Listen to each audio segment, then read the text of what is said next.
ఇప్పుడు అమ్ముడు కుట్టీలకు పోయి ఎవరన్నా కానీ మెక్కలు అయిన వాళ్ళు కొంత నిలబెట్టుకోండి. మళ్ళీ రాయి ఇచ్చినాక అమ్ముకున్నారు కొంతమంది అది గుర్తు పెట్టుకోండి. మళ్ళీ రేట్ వచ్చాలి, రేట్ వచ్చినా కూడా అమ్ముకోలేరు. 58,000 అన్న మెక్కలు అమ్ముకోలేదు. 58 60 అమ్ముకోలే కొంతమంది. అది 7,000 అమ్ముకున్నారు. 60,000 మెక్కలు 20,000 అమ్ముకున్నారు. అమ్మద్దు. 7వ నెలలో బ్లీడింగ్ అవుతున్నాయి. కడప రిమ్స్ హాస్పిటల్లో జాయిన్ చేసి నేను అమ్మ దగ్గరకు వచ్చిన. అమ్మ దగ్గరకు వచ్చినాక నిమ్మకొండ ఇచ్చింది. వాళ్ళు ఆపరేషన్ చేసి తీసేయాలన్నారు. అప్పటికే ఇక్కడికి వచ్చి నిమ్మపండు తీసుకొని తినిపిపోయిందే. పోయి తినిపించిన తర్వాత మళ్ళా సాయంత్రానికల్లా ఆపరేషన్ వద్దు ఏమవుతుంది బాగుంది అని పంపిస్తాను. తీసేయాలన్నారు.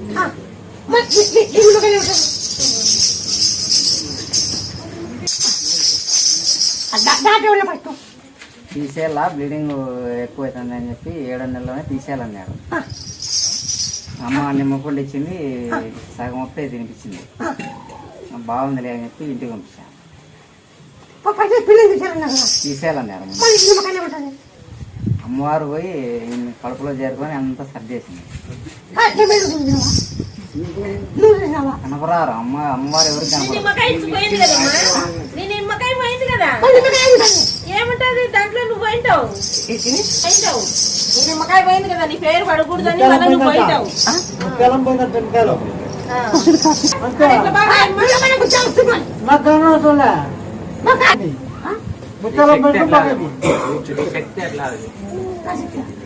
పాప కూడా బాగుంది, ఇంత బాగుంది.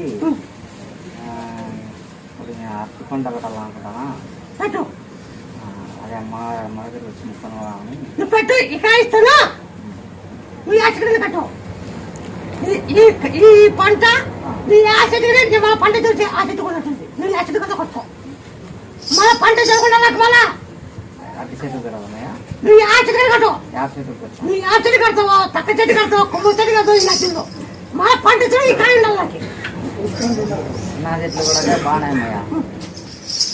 3 సంవత్సరాల 8 నెలలు చిన్న చెట్లు బాగున్నాయి. చిన్న అప్పు మూసిచ్చిన కనుక ఏమన్నా కడుపు నొప్పి ఎట్లా ఏంటంటే కనుక అదే నువ్వు చెప్పినావు కదమ్మా, వర్షంలో తిల్లాడండి అన్నావు. ఒకసారి ఏమన్నావు, చిన్న చెట్లలో పోండి, ఆ వాసన తగిలినా బాగా అవుతాయి, ఏ రోగాలన్నా పోతాయి అన్నావు.